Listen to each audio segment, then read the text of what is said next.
अस्सलामुअलैकुम जी। उम्मीद करता हूँ आप सब लोग खैरियत से होंगे।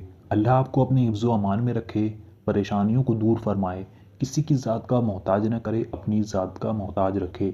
आमीन अल्लाहुम्मा आमीन। प्यारे दोस्तों, इस वक्त रजब का पहला जुमा लग चुका है। अगर मैं आपको इस महीने की बरकत और इस दिन के राज बताऊं, तो जो लोग रजब के इस जुमे की फ़जीलतों के बारे में जानते हैं, वो लोग पूरे साल इस दिन का इंतज़ार करते हैं।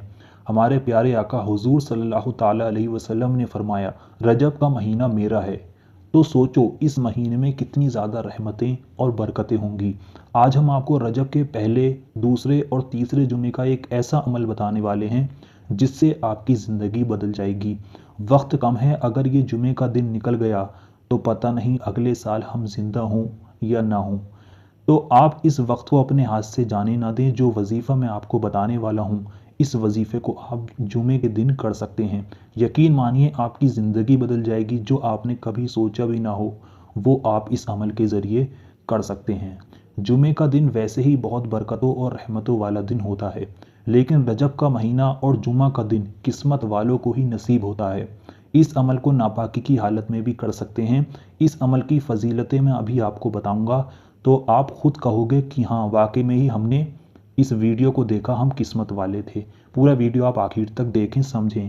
पहले आप इस अमल को करने का तरीका समझ लीजिए, उसके बाद मैं आपको इस दिन की बरकतें बताऊंगा, इस महीने की बरकतें बताऊंगा।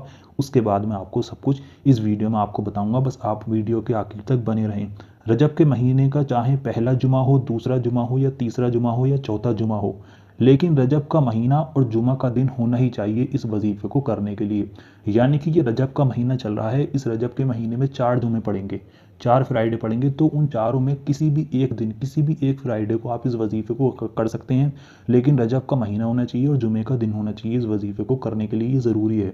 चलते फिरते उठते बैठते आप इस अमल को कर सकते हैं। जितनी देर आपका ये अमल चलेगा, बस आपको एक बात का ख्याल रखना है, उतनी देर कि आपको किसी से बात नहीं करनी है। बिना किसी से बात की खामोशी के साथ आपको इस अमल को करना होगा।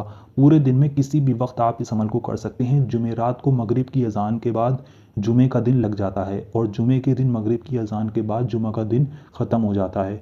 तो इस बीच आप इस अमल को कर सकते हैं, जैसा आपको बेहतर लगे। जिस वक्त में आप करना चाहें कर सकते हैं।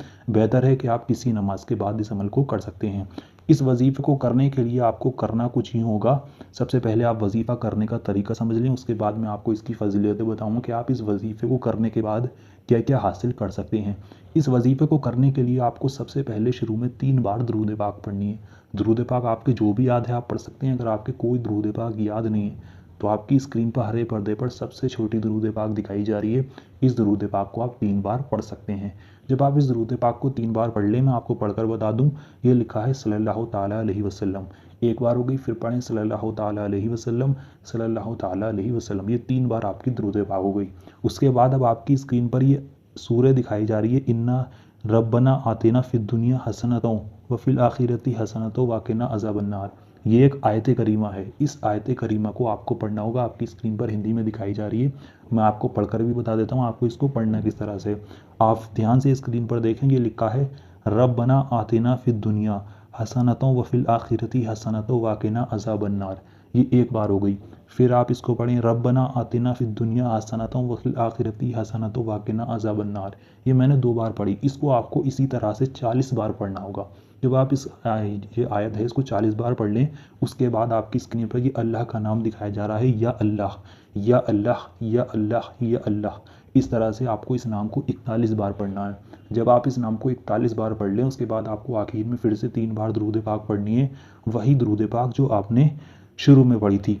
यहाँ पर आपका वजीफ़ा पूरा हो गया। इतना ही वजीफ़ा आपको करना है। इतना वजीफ़ा करने के बाद मैं आपको बता दूं, अगर रजब के महीने और जुमे के दिन आप इस वजीफ़े को इसी तरह से कर लेते हैं जिस तरह से मैंने बताया, तो इंशाअल्लाह आप इसके बाद जो भी आप मांगोगे इंशाअल्लाह आपको वो मिल जाएगा। ये वजीफ़ा दुआ कबूलियत का वजीफ़ा है। इस वजीफ़े को करने के बाद आप अपने जिस भी मकसद के लिए दुआ करते हैं, दोनों हाथों को उठाकर, इंशाअल्लाह आपका वो मकसद उसी जुमे को पूरा हो जाएगा जिस जुमे को आप इस वजीफ़े को करेंगे।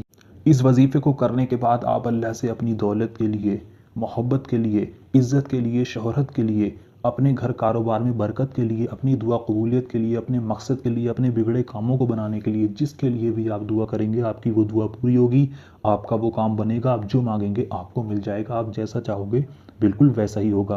तो अगर आपको मैंने वजीफ़ा बता दिया, किसी भी एक जुमे को आप इस वजीफ़े को कर सकते हैं, लेकिन इस रजब के महीने में ही इस वजीफ़े को आपको करना होगा। अगर आप इस वजीफ़े को करना चाहते हैं, आप जो है अपने मकसदों को पूरा करना चाहते हैं, तो आप इस वीडियो को अभी दिल से लाइक करें, कमेंट बॉक्स में जाकर आमीन लिखें कि मालूम किसकी ज़ुबान से निकला हुआ आमीन कब कबूल हो जाए, आपके और हमारे सारे काम बन जाएं।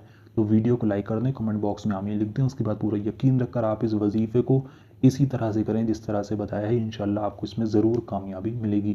तो चलिए मिलते हैं एक और नई वीडियो के साथ। अल्लाह हाफिज़।